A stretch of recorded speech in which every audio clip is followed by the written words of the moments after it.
اعوذ باللہ من الشیطان الرجیم بسم اللہ الرحمن الرحیم الحمدللہ رب العالمین الصلاۃ والسلام علی رسول الامین۔ محترم خواتین و حضرات، السلام علیکم ورحمۃ اللہ وبرکاتہ۔ اللہ رب العزت کا بے پناہ شکر و احسان ہے، اس نے اس بات کی توفیق بخشی کہ ایک اور جمعہ کی نماز کے لیے ہم یہاں پر جمع ہوں، اور اس موقع سے جو ہے کچھ چیزیں اللہ تعالیٰ کے کلام سے اور اللہ کے نبی حضرت محمد مصطفیٰ صلی اللہ علیہ وسلم کی سیرت سے سیکھنے کی کوشش کریں۔ اللہ تعالیٰ نے جو بے پناہ نعمتیں ہم کو عطا کی ہے،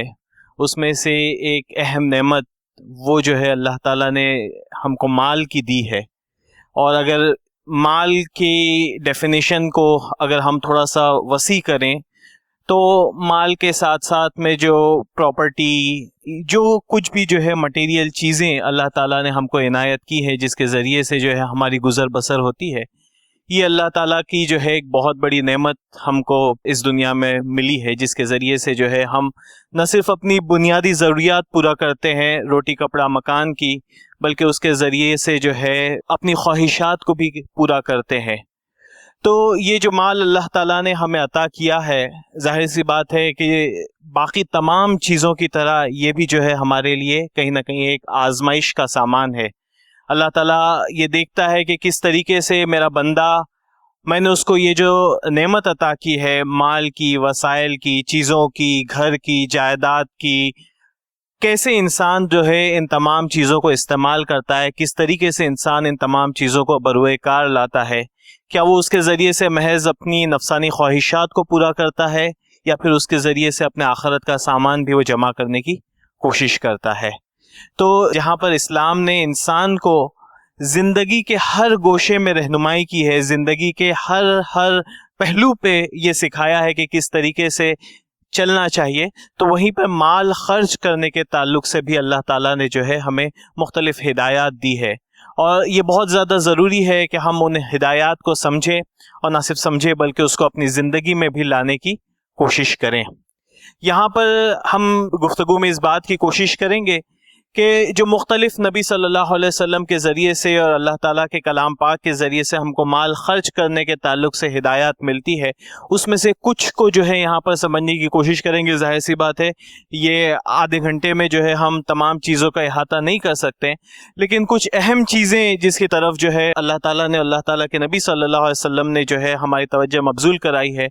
ہم اس کو جاننے کی کوشش کریں گے، اور پھر اس کا موازنہ خود اپنی زندگی سے کرنے کی کوشش کریں گے کہ ہم جو ہے ان تمام چیزوں کو کس طریقے سے اپنی زندگی میں برت رہے ہیں۔ دیکھیے، مال کے تعلق سے جو سب سے پہلی ہدایت اللہ تعالیٰ کی طرف سے اور اللہ کے نبی صلی اللہ علیہ وسلم کی طرف سے ہم کو ملتی ہے، وہ یہ ہے کہ مال کتنا اور کیسے خرچ کرنا چاہیے۔ ایک جو کامن اصول جو اسلام کا ہے، جو نبی صلی اللہ علیہ وسلم نے کہا ہے کہ تمہارے اسلام لانے کی سب سے بڑی خوبی یہ ہے کہ تم لایانی بیکار فضول باتوں کو چھوڑ دو۔ یہ جو ہے کامن اصول ہے، جس کا تعلق جو ہے جہاں دیگر اور چیزوں پر بھی ہوتا ہے، جسے اطلاق دیگر اور چیزوں پر بھی ہوتا ہے، اس کا تعلق جو ہے انسان کے مال خرچ کرنے پر بھی ہوتا ہے، کہ انسان اپنا مال کن چیزوں پر خرچ کرے۔ تو اللہ تعالیٰ کے نبی صلی اللہ علیہ وسلم نے بتایا کہ انسان جو ہے اپنا مال ان چیزوں پر خرچ کرے جو یوزفل ہے، جو کارآمد ہے، جس کا جو ہے اس کی دنیا اور آخرت میں اس کو کچھ نہ کچھ فائدہ ہوتا ہے، اور ایسی چیزوں پر وہ خرچ نہ کرے جس سے جو ہے اس دنیا میں اس کو کوئی چیز حاصل نہیں ہو رہی ہے۔ شاید اس کے ذریعے سے یہ ہو سکتا ہے کہ وہ دوسروں پر جو ہے اپنا رعب جما سکتا ہے، شاید اس کے ذریعے سے اپنا وہ سوشل سٹیٹس بڑھا سکتا ہے، شاید اس کے ذریعے سے جو ہے وہ یہ دنیا کو بتا سکتا ہے کہ مجھے اللہ تعالیٰ نے کتنا زیادہ نوازا ہے، لیکن یہ تمام چیزیں ضرورت کی کیٹیگری میں نہیں آئیں گی، یہ تمام چیزیں جو ہے کارآمد چیزوں کی کیٹیگری میں نہیں آئے گی۔ تو جب بھی آپ کوئی چیز خریدنے جاتے ہیں مارکیٹ میں، تو آپ کو اپنے آپ سے پہلا سوال یہ کرنا چاہیے کہ کیا یہ چیز کی مجھے واقعی ضرورت ہے؟ کیا میں اس چیز پہ خرچ کرنے کی کوشش کر رہا ہوں؟ کیا واقعی اس کے ذریعے سے میری کوئی دنیاوی نیڈ جو ہے وہ پوری ہو رہی ہے؟ اور اگر جواب نہ میں ہے تو پھر آپ کو پتا ہے کہ جو ہے اللہ تعالیٰ کی نظر میں اس مال کا خرچ کرنا کیسا ہے۔ اب کیا چیز جو ہے انسان کی ضرورت ہے اور کیا چیز انسان کی ضرورت نہیں ہے، اس کا انسان فیصلہ کیسا کرے؟ کوئی ایک شخص ہے اس کو لگ سکتا ہے کہ یہ چیز تو جو ہے بہت زیادہ میری ضرورت کی ہی چیز ہے، فلاں چیز میری ضرورت کی چیز نہیں ہے. تو اس سلسلے میں بھی جو ہے نبی صلی اللہ علیہ وسلم نے ہماری رہنمائی کی ہے. نبی صلی اللہ علیہ وسلم کی ایک مشہور حدیث ہے کہ مطلب انسان کا گھر کیسا ہونا چاہیے. نبی صلی اللہ علیہ وسلم نے ایک مثال کے ذریعے سے سمجھایا. نبی صلی اللہ علیہ وسلم کہتے ہیں کہ ایک کمرہ آدمی کے لیے، گھر کا ایک کمرہ آدمی کے لیے، ایک کمرہ آدمی کی بیوی کے لیے، ایک آنے والے مہمان کے لیے، اور چوتھا کمرہ شیطان کے لیے. ایک کمرہ آدمی کے لیے، ایک کمرہ عورت کے لیے، ایک کمرہ مہمان کے لیے، اور ایک کمرہ شیطان کے لیے. مطلب حدیث کا مطلب یہ نہیں ہے کہ انسان جو ہے 3 ہی کمروں کا گھر بنائے اور چوتھے کمرے کا گھر نہیں بنائے. یہ جو ہے یہ حدیث کا جو ہے لفظی جو مطلب ہے آپ وہ نہ لیں. اس کا جو مفہوم ہے اور جو یہ کہنا چاہیے کہ پس لفظ جو چیز کہنے کی کوشش کی گئی ہے اس کو آپ سمجھیں کہ انسان کو رہنے کے لیے جتنی جگہ، جتنی سپیس کی ضرورت ہے، انسان جو ہے اتنا ہی بڑا گھر بنائے. مطلب اگر جو ہے اس کا بڑا خاندان ہے تو ظاہر سی بات ہے اس کو گھر بڑا لگے گا، خاندان چھوٹا ہے تو گھر اس کو چھوٹا لگے گا. لیکن اس کے آگے جا کر انسان اگر کوئی چیز بناتا ہے تو وہ گویا کہ وہ انسان شیطان کی رہائش کا انتظام کر رہا ہے، وہ اپنے رہنے کے لیے نہیں بنا رہا ہے. یعنی انسان جو بھی چیز ایڈیشنل کرتا ہے، انسان جو بھی چیز ایکسٹرینیس کرتا ہے، وہ لامحالہ اس کو جو ہے اللہ تعالیٰ سے دور کرتی ہے. وہ چیز جو ہے اس کو شیطان کے قریب لے کر جاتی ہے. انسان جب کبھی بھی فضول خرچی کرتا ہے تو وہ جو ہے شیطان کو خوش کرنے کا سامان کرتا ہے، وہ اللہ تعالیٰ کو راضی نہیں کرتا ہے اس کے ذریعے سے. اور ظاہر سی بات ہے کہ یہ جو حدیث ہے یہ صرف جو ہے گھر کے لیے نہیں ہے، اس کا تعلق جو ہے کپڑوں سے بھی ہے، اس کا تعلق جو ہے ٹرانسپورٹیشن کی جو ذرائع ہمارے پاس میں یعنی گاڑیاں جو ہے اس پر بھی اس سے بھی اس کا تعلق ہے. ہر وہ چیز جو انسان زندگی گزارنے کے لیے لیتا ہے اور جس پہ خرچ کرتا ہے وہ تمام چیزیں جو ہے اس کے زمرے میں آتی ہے. تو ہر وہ ایڈیشنل چیز جو انسان لیتا ہے وہ اللہ تعالیٰ کے ہاں ناپسندیدہ ہے. اب اس کے اندر میں خود نبی صلی اللہ علیہ وسلم کا اسوہ دیکھیں. نبی صلی اللہ علیہ وسلم اس میں ایک سٹیپ جو ہے آگے جاتے ہیں اور ہمارے لیے جو ہے یہ کہنا چاہیے کہ جو بیسٹ ماڈل ہے وہ نبی صلی اللہ علیہ وسلم یہاں پر کریٹ کر کے بتاتے ہیں کہ تم جو ہے یہ جو اسوہ، یہ جو سٹینڈرڈ میں نے مقرر کیا ہے تم وہاں پر پہنچنے کی کوشش کرو. ظاہر سی بات ہے کہ نبی صلی اللہ علیہ وسلم کے سٹینڈرڈ تک پہنچنا تو ہمارے لیے مشکل ہے، لیکن ہم کوشش تو کر سکتے ہیں. تو ایک مرتبہ ہوتا یہ ہے کہ نبی صلی اللہ علیہ وسلم ایک غزوے سے واپس آ رہے تھے اور نبی صلی اللہ علیہ وسلم کی کوئی بیوی ام المومنین ہماری ماں، انہوں نے جو ہے گھر میں ایک کپڑا لگا رکھا تھا. ایک جو ہے گھر کی آرائش کے لیے، گھر کی سجاوٹ کے لیے، گھر کے ڈیکوریشن کے لیے آپ نے کپڑا لگایا رکھا تھا. کوئی جو ہے بہت بڑی چیز نہیں تھی، کوئی جو ہے ایلابریٹ جو ہے ڈیکوریشن کا سیٹ اپ نہیں تھا، بس ایک آپ نے خوبصورت کپڑا لگا رکھا تھا. تو نبی صلی اللہ علیہ وسلم نے اس کو بھی ناپسندیدہ قرار دیا اور جو ہے وہ کپڑے کو نکال دیا. یعنی اتنی معمولی سی چیز بھی جو نبی صلی اللہ علیہ وسلم کو ایسا لگتا ہے کہ جو ضرورت کے زمرے میں نہیں آتی ہے، اگر انسان اس پر خرچ کرتا ہے، اگر انسان جو ہے اس کو ڈسپلے کرتا ہے تو وہ چیز جو ہے اسلام کا جو اوور آل مزاج ہے اس کے اندر میں کہیں فٹ نہیں بیٹھتی ہے. اب یہ جو اسوہ نبی صلی اللہ علیہ وسلم نے ہم کو دیا ہے، ہم اس کا موازنہ کریں خود اپنی زندگی سے کہ کیا ہم جو ہے یہ جو سٹینڈرڈ مقرر کیا گیا ہے اس کے مطابق ہم اپنی زندگی گزار رہے ہیں یا نہیں. یا پھر ایسا ہے کہ بھئی اگر ہمارے کو اللہ تعالیٰ نے تھوڑی سی فراغی دے دیا ہے تو جس کو ہم کہتے ہیں نا کہ ہاتھ میں کھجلی ہوتی ہے کہ کہاں جو ہے میں اس چیز کو خرچ کروں، کہاں پر جو ہے میں اس چیز کو لگاؤں، کہاں پر جو ہے یہ پیسہ میں ضائع کر دوں. تو اس کے بالمقابل نبی صلی اللہ علیہ وسلم نے یہ ہم کو سکھایا کہ نہیں، جس چیز کی تم کو ضرورت ہے اتنا ہی خرچ کرو. اس کا ایک اور پہلو جو ہے خاص طور سے ہمارے معاشرے کے اگر ہم بات کریں، ایک اہم چیز جس پر ہم خرچ کرتے ہیں وہ جو ہے کھانا پینا ہے. ظاہر سی بات ہے کھانا پینا جو ہے انسان کی بنیادی ضرورت ہے، وہ چیز پر جو ہے انسان خرچ کرے گا. اکثر جو ہے ہمارے گھروں میں جو سب سے بڑا حصہ جو خرچ ہوتا ہے لوور مڈل کلاس میں خاص طور سے ہم دیکھیں گے وہ کھانے پینے پر جو ہے خرچ ہوتا ہے اور اس کی کوئی ممانعت بھی نہیں ہے. لیکن انسان جو ہے کتنا کھائے پیے اور کیوں کھائے پیے وہ چیز بھی جو ہے سمجھنا بہت ضروری ہے. نبی صلی اللہ علیہ وسلم کی دیکھیے ایک مشہور حدیث ہے، آپ لوگوں نے شاید اس سے پہلے سنی بھی ہوگی، کہ انسان اپنے پیٹ سے زیادہ کسی اور بری چیز کو، کسی اور برے کنٹینر کو جو ہے نہیں بھرتا ہے. یعنی انسان جن چیزوں کو بھرتا ہے اس میں سب سے بری چیز اگر کوئی ہو سکتی ہے تو وہ انسان کا جو ہے خود اپنا پیٹ ہے. اور نبی صلی اللہ علیہ وسلم کہتے ہیں کہ ابن آدم کے لیے اتنا کھانا کافی ہے جو اس کی پیٹھ کو سیدھا رکھے. یعنی کھانے کا مقصد کیا ہے؟ کھانے کا مقصد یہ ہے کہ انسان جو ہے چلتا پھرتا رہے، انسان جو ہے وہ اس کے پاس میں اتنی توانائی، اس کے پاس میں اتنی طاقت رہے کہ وہ جو ہے اپنی زندگی کے جو بھی کام کاج ہے وہ کر سکے. یہ جو ہے کھانے کا مقصد ہے. اور اگر نبی صلی اللہ علیہ وسلم کہتے کہ اتنا ممکن نہیں ہے، اگر تم اتنا نہیں کر سکتے، اتنا منیمل نہیں کھا سکتے ہو کہ جس کے ذریعے سے محض تم کو جو ہے تم چلتے پھرتے رہو، تو پھر 1/3 کھانے کے لیے، یعنی تمہارا جو پیٹ ہے، جو تمہارا معدہ ہے، اس کے 3 حصے کرو. ایک حصے کے اندر میں کھانا ہو، ایک حصے کے اندر میں پانی ہو، اور ایک حصہ ہوا کے لیے ہو. ہمارا طریقہ کیا ہوتا ہے؟ ہم جب کھانے کی میز پر بیٹھے تو پھر جو ہے ہم لوگ 100% نہیں، 100% کے آگے جا کر جو ہے 105 110% جو ہے وہ کھانے سے ہی بھر دیتے ہیں. پانی کے لیے بھی کبھی کبھی گنجائش نہیں ہوتی ہے. اور پھر اس کا نقصان کیا ہوتا ہے؟ اس کے 2 نقصان ہوتے ہیں. ایک تو یہ کہ انسان جب اتنا سارا کھا پی لیتا ہے، سائنس ہم کو یہ بتاتی ہے کہ پھر جو ہے انسان کا جو میٹابولزم ہے، انسان کا جو جسم جو اندر حرکت کرتا ہے، اس کی اکثر توانائی جو ہے اسی کھانے کو ہضم کرنے میں جاتی ہے. اور پھر اسی وجہ سے جب ہم بہت زیادہ کھانا کھاتے ہیں تو پھر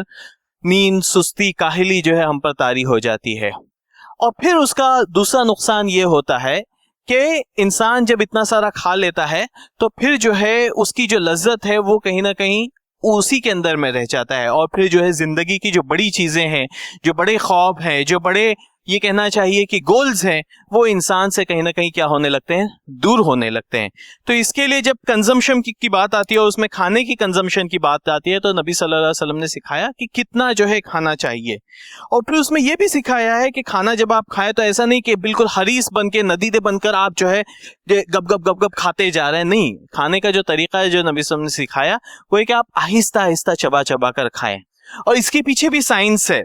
سائنس یہ ہم کو بتاتی ہے کہ انسان جب کھانا کھاتا ہے اور جب اس کا پیٹ بھرتا ہے، جب اس کا معدہ فل ہونے لگتا ہے، تو وہ دماغ کو سگنل دیتا ہے کہ ہاں میرا کھانا ہو گیا ہے اور کھانے کی گنجائش نہیں ہے. لیکن وہ سگنل میں ایک لیگ ہوتا ہے، یعنی فوری طور پر سگنل نہیں جاتا ہے کہ آپ نے ایک والا کھا لیا تو فوری طور پر دماغ کو سگنل چلا گیا کہ ہاں بھائی اتنا جو ہے 5% فل ہو گیا. نہیں، وہ جو ہے سگنل جانے کے لیے تھوڑا سا وقت لگتا ہے، اور وہ وقت جو ہے 20 منٹ کا وقت عام طور پر جو ہے بتایا جاتا ہے. تو جب آپ آہستہ آہستہ کھاتے ہیں تو آپ کو یہ سمجھ میں آتا ہے کہ ہاں بھائی 20 منٹ تک فار ایگزامپل اگر آپ نے کھانا کھایا تو پھر دماغ کو سگنل مل جاتا ہے کہ ہاں اب اس پر بس کر دینا چاہیے، اس پر روک دینا چاہیے، اس سے زیادہ جو ہے کھانا نہیں کھانا چاہیے. اور پھر جو ہے کھانے کے تعلق سے ایک ہدایت یہ بھی کہ کھانا جو ہے آپ اکیلے نہ کھائیں، اس کو بھی جو ہے شیئر کرے دوسروں کے ساتھ میں. یہ نہیں ہو سکتا ہے کہ آپ کی میز پر جو ہے انواع اقسام کی چیزیں جو ہے پڑی ہوئی ہو، ہر طرح کی جو ہے لذت کام و دہن کا سامان ہو، اور آپ کا پڑوسی جو ہے وہ سوکھی روٹی کے لیے جو ہے وہ ترس رہا ہے. اور ہم کو ایسا لگتا ہے کہ یہ چیزیں جو ہے صرف کتابی باتیں، ایسا نہیں ہے. اگر ہم تھوڑا سا اپنے جو ہے اس کے باہر نکلیں گے، ہم اپنے کمفرٹ زون کے باہر نکلیں گے اور بہت زیادہ دور بھی نہیں جائیں گے، اپنے کے گھر کے آس پاس ہی دیکھیں گے، تو یقین مانیے کہ بہت سارے لوگ جو ہے وہ بالکل ایک وقت کا کھانا جو ہے روکھی سوکھی روٹی پر ہی گزار دیتے ہیں. تو یہ چیزوں کو سمجھتے ہوئے پھر ہماری اپنی جو ذمہ داری ہے اس کو سمجھنا بہت زیادہ ضروری ہے. تو پہلی ہدایت جو مال کے تعلق سے، جو اسباب کے تعلق سے ہم کو ملتی ہے، وہ یہ کہ جتنی ضرورت ہے انسان جو ہے اتنا ہی خرچ کرے، اس سے زیادہ جو ہے وہ خرچ نہ کرے. تو پھر انسان جو ہے اپنے مال کا کیا کرے؟ ظاہر سی بات ہے انسان کی جتنی ضرورت تھی اس نے اتنا خرچ کر لیا. اب جو مال جو بچ رہا ہے وہ کیا انسان ایسے ہی تجوری کے اندر میں بند کر کے رکھے، یا پھر اس کا بھی کوئی مصرف جو ہے اللہ تعالیٰ نے ہم کو دیا ہے؟ اور ظاہر سی بات ہے اللہ تعالیٰ نے بتایا ہے کہ انسان کے مال کے اندر میں ایک حصہ جو ہے وہ ضرورت مند کا ہے. انسان کے مال کے اندر میں ایک حصہ جو ہے وہ دوسروں کی، جو ہمارے اتنے پریویلیج نہیں ہے، جن کو اللہ تعالیٰ نے ہمارے اتنے اسباب نہیں دیے ہیں، ان پر خرچ کرنا ہماری ذمہ داری ہے. اور اس کے ذریعے سے جہاں پر ان کی ضروریات پوری ہوتی ہے اس کا فائدہ ہم کو بھی ہوتا ہے. جب ہم اپنے مال میں سے ایک حصہ نکال کر دوسرے لوگوں کی ضرورت کو پورا کرتے ہیں تو اس میں بھی جو ہے اللہ تعالیٰ نے ہماری بھلائی رکھی ہے. اور یہ بھلائی جہاں پر آخرت کی بھلائی ہے، اخروی بھلائی ہے، وہیں پر ایون دنیا کی بھی جو ہے بہت ساری بھلائیاں صدقے کے ساتھ میں، انفاق کے ساتھ میں جڑی ہوئی ہیں، اور بہت ساری احادیث ہے جس میں ہم کو یہ چیز ملتی ہے. جیسے حضرت علی کی ایک حدیث ہے جس میں نبی صلی اللہ علیہ وسلم نے فرمایا کہ صدقہ کرنے میں جلدی کرو، کیونکہ مصیبتیں صدقے کو عبور نہیں کر سکتی ہیں، مصیبتیں جو ہے وہ صدقے کو پھلانگ نہیں سکتی ہے. یعنی انسان جب اپنے جیب سے مال خرچ کرتا ہے تو ایون دنیا میں اس کے پاس میں جو مصیبتیں آئی ہیں یا آنے والی ہیں، اللہ تعالیٰ ان کو روک دیتا ہے. کتنی بڑی بات ہے. ہم لوگ اکثر کرتے یہ ہے کہ بھئی کوئی مصیبت آ گئی تو پھر ہم کوشش کرتے ہیں کہ بھئی صدقہ دے دیں، کچھ مال خرچ کر لیں. لیکن ہم نبی صلی اللہ علیہ وسلم کی تعلیم یہ ہے کہ آپ جو ہے مال صرف مصیبت آنے کے بعد میں خرچ نہ کریں، بلکہ پرو ایکٹیولی خرچ کریں، پہلے ہی خرچ کریں تاکہ مصیبتیں آنے سے رک جائے. ایک دوسری حدیث میں جو ہے اس کی طرف توجہ دی گئی ہے کہ جو انسان چاہتا ہے کہ اس کے اپنے عمر میں اضافہ ہو اور اپنے مال میں، اس کے مال میں برکت ہو، تو وہ صلہ رحمی کرے، دوسروں کے ساتھ میں جو ہے رحم دلی والا برتاؤ کرے. اور رحم دلی والے برتاؤ میں یہ چیز بھی شامل ہے کہ آپ جہاں پر اپنی زبان سے صلہ رحمی کر رہے ہیں، وہاں پر آپ کی جیب سے بھی صلہ رحمی کریں. خاص طور سے جو آپ کے رشتہ دار ہیں، ان کا سب سے پہلا حق ہے کہ اگر ان میں سے کوئی جو ہے غریب ہے، ضرورت مند ہے، نادار ہے، تو آپ سب سے پہلے اس کی مدد کریں، اس کے ساتھ میں صلہ رحمی کرے.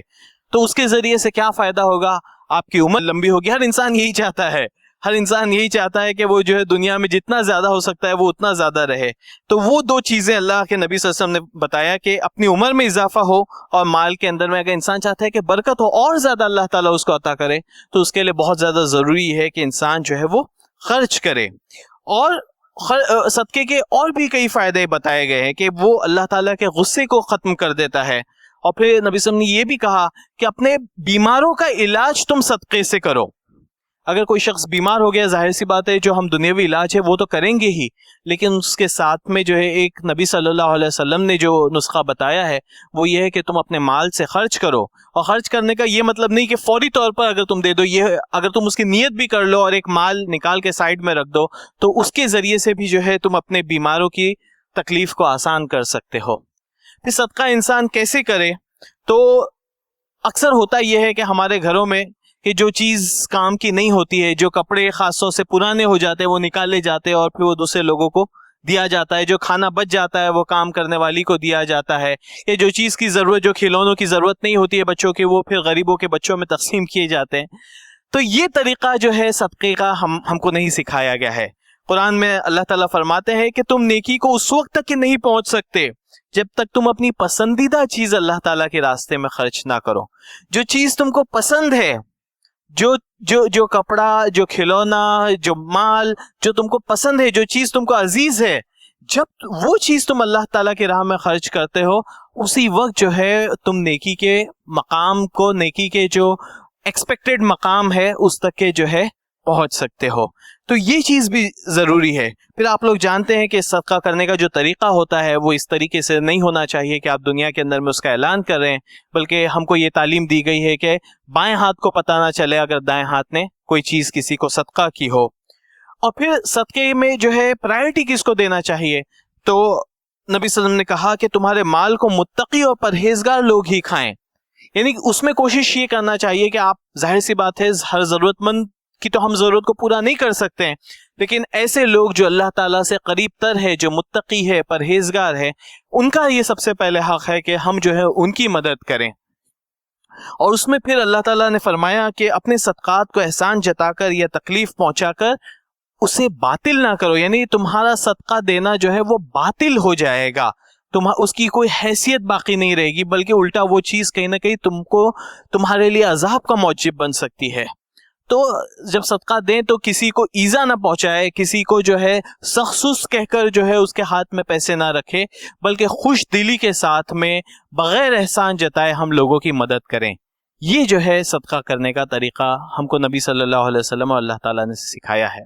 کہ انسان جب اپنا مال خرچ کرے تو وہ اس نیت کے ساتھ میں اور اس سمجھ کے ساتھ میں خرچ کرے کہ یہ اللہ تعالیٰ کی طرف سے دی گئی ایک نعمت ہے اور اس پہ جتنا میرا حق ہے وہاں پر دنیا والوں کا بھی حق ہے، اور پھر جو ہے میں اس کو خرچ کروں. تو یہ تمام چیزیں جو ہے ہم کو ملحوظ رکھنی چاہیے. آخر میں جو ہے ایک حدیث صدقے کے تعلق سے، بہت پیاری حدیث ہے، وہ انشاءاللہ آپ کو سناتا ہوں اور اس پہ جو ہے اپنی گفتگو انشاءاللہ ختم کرنے کی کوشش کریں گے. وہ یہ بخاری اور مسلم کی حدیث ہے کہ ایک شخص جو ہے نبی صلی اللہ علیہ وسلم کے پاس میں آتا ہے اور نبی صلی اللہ علیہ وسلم سے پوچھتا ہے کہ کون سا صدقہ اجر کے اعتبار سے سب سے زیادہ افضل ہے، سب سے زیادہ جو ہے وہ کون سا صدقہ ہے کہ اگر میں کروں تو مجھے سب سے زیادہ اجر ملے گا۔ اور نبی صلی اللہ علیہ وسلم نے اس کا کتنا پیارا جواب دیا، تھوڑا سا طویل ہے، آپ لوگ سن لیجئے۔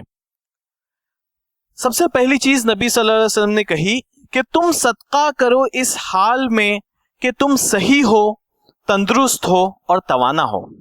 انسان عام طور پر ہمارے یہاں پر یہ چلن ہوتا ہے کہ بھئی جب انسان اپنی پوری زندگی جی لیتا ہے، ایک اچھا خاصا مال اکٹھا کر لیتا ہے، بوڑھا ہو جاتا ہے، تو پھر اس کے دل میں خواہش جاگتی ہے کہ ہاں بھئی میں جو ہے اپنے مال میں سے خرچ کروں، میں جو ہے نیک بنوں، میں لوگوں کی ہیلپ کروں۔ تو نبی صلی اللہ علیہ وسلم نے یہ کہا کہ نہیں، اللہ تعالیٰ کو وہ مال پسند ہے جو وہ صدقہ پسند ہے جو انسان جوانی کے عالم میں کرے، جو انسان جب تندرست ہو، جب جو ہے اس کے پاس میں دنیا کمانے کی بہت زیادہ چاہ ہو، اور اس وقت جب انسان صدقہ کرتا ہے تو وہ چیز اللہ تعالیٰ کو پسند ہے۔ پھر آگے نبی صلی اللہ علیہ وسلم نے اس کو اور ایلیبریٹ کیا اور کہا کہ تمہارے دل میں لالچ ہو اور زیادہ دولت کمانے کی چاہ ہو، اور تمہیں فقر کا، تمہیں غریبی کا، تمہیں جو ہے تنگ دستی کا خوف ہو، اور تم امید لگائے ہو زیادہ مالدار ہونے کی،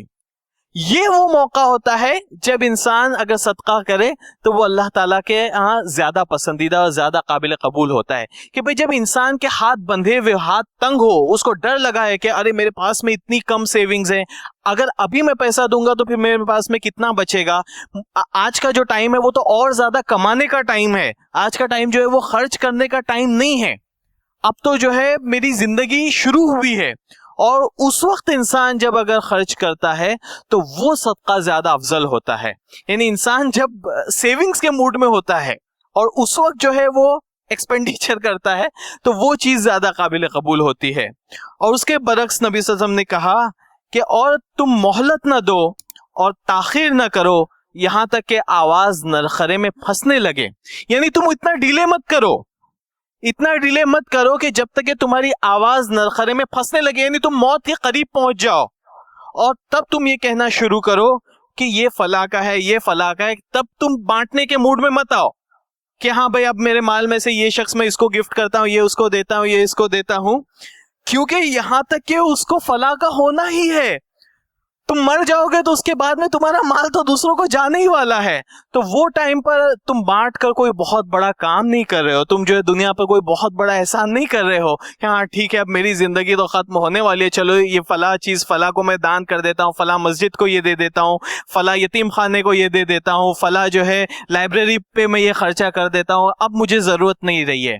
تو وہ جو صدقہ ہے، اور انسان جوانی میں جب اس کو پیسے کی ضرورت ہوتی ہے، وہ اس وقت جب انسان صدقہ کرتا ہے، دونوں میں جو ہے زمین اور آسمان کا فرق ہوتا ہے۔ اور اللہ تعالیٰ کے یہاں بہت زیادہ ضروری یہ ہے کہ انسان وہ والا صدقہ کرے جو اللہ تعالیٰ کو زیادہ محبوب ہو۔ آخری ایک حدیث جو ہے انسان کے مال خرچ کرنے کے تعلق سے انشاءاللہ بتا کر یہ گفتگو ہم لوگ ختم کریں گے، اور وہ چیز ہے کہ انسان جب کسی کی سروس لیتا ہے، انسان جب کسی کی مدد لیتا ہے اور اس کو جو ہے معاوضہ دیتا ہے تو وہ معاوضہ کیسے دینا چاہیے۔ اور وہ حدیث بھی آپ لوگوں نے سنی ہوگی کہ مزدور کا جو پسینہ ہے وہ سوکھنے سے پہلے اس کا اجر، جو بھی اس کا کمپنسیشن ہے، وہ جو ہے اس کا پسینہ سوکھنے سے پہلے دے دو۔ اور اس کا مطلب یہ نہیں کہ لٹرلی اس کا پسینہ سوکھنے سے پہلے، مطلب یہ کہ جو آپ کا طے شدہ وقت ہے، جب آپ نے طے کیا ہے کہ ہاں بھائی یہ ٹائم پر جو ہے آپ کو پیسہ مل جائے گا، تو وہ ٹائم پر جو ہے اس کو پیسہ انسان دے دے، جس کو ہماری زبان میں کہتے ہیں کہ لوگوں کو جو ہے ہم غیر ضروری تنگائیں نہیں،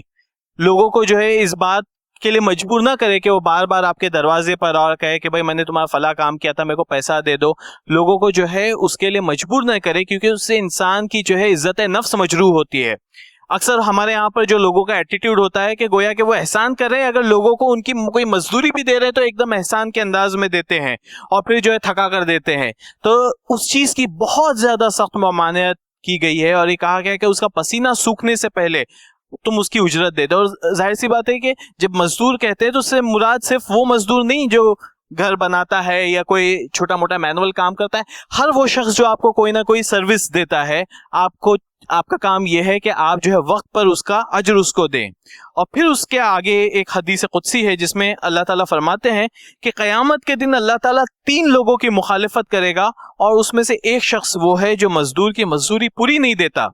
یعنی آپ نے ایک اماؤنٹ طے کر لیا ہے، اور وہ اماؤنٹ طے کرنے کے بعد میں اگر آپ اس کے اندر میں آنا کانی کرتے ہیں، اگر آپ اس کے اندر میں کمی بیشی کرنے کی کوشش کرتے ہیں، تو یہ چیز اللہ تعالیٰ کے ہاں اتنی زیادہ سخت ناپسندیدہ ہے کہ اللہ تعالیٰ کہتے ہیں کہ قیامت کے دن جو 3 لوگ ہیں جس کی اللہ تعالیٰ مخالفت کریں گے، اس میں سے ایک شخص یہ ہوگا جو لوگوں کی مزدوری جو ہے جتنی طے ہوئی ہے وہ نہیں دیتا ہے۔ ہمارے یہاں پر اکثر مسئلہ یہ ہوتا ہے کہ ہم طے نہیں کرتے ہیں، اور پھر جو ہے بعد میں اس کا مول بھاؤ کرنے کی بعد میں جو ہے بارگیننگ کرنے کی کوشش کرتے ہیں۔ تو وہ طریقہ بھی صحیح نہیں ہے کہ اگر آپ کسی کی سروسز لے رہے ہیں، اگر آپ کسی خدمات لے رہے ہیں، تو آپ پہلے اس کا معاوضہ طے کریں، اور وہ معاوضہ طے ہونے کے بعد میں اس کو وقت پر دیں اور پھر پورا دیں۔ تو یہ چیز، یہ تعلیمات جو ہے ہم کو نبی صلی اللہ علیہ وسلم کی سیرت سے اور اللہ تعالیٰ کے اقوال سے ملتی ہے کہ انسان پہلی بات تو یہ ہے کہ جتنی ضرورت ہے اتنا ہی خرچ کرے،